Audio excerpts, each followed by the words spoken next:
Sa Agusan del Sur, lalaking lulong umano sa droga at nag-amok sa isang paaralan, patay matapos barilin ng rumespondeng pulis. Sa San Jose Romblon, lalaki ng gahasa umano sa sarili niyang pinsan, arestado.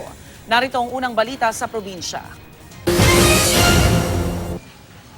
Matapos ang 3 taong pagtatago, bumagsak na sa kamay ng mga pulis ang itinuturing na number 5 most wanted sa San Jose Romblon para sa kasong rape.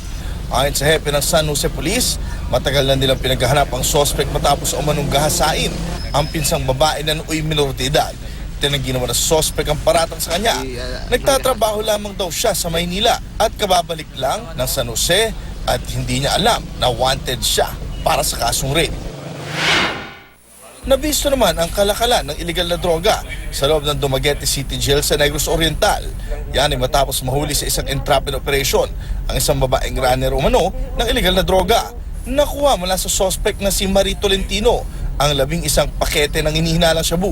Pag-amin ng suspect, nakuha niya ang droga mula mismo sa loob ng kulungan.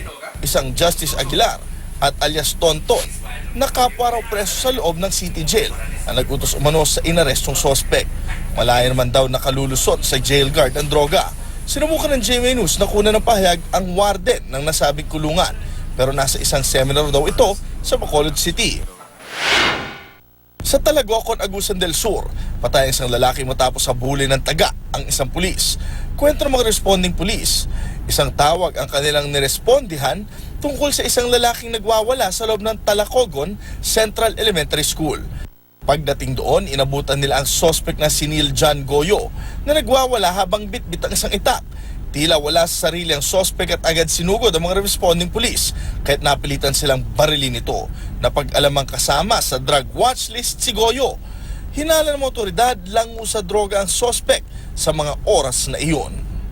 Para sa unang balita, Jay Sabale reporting.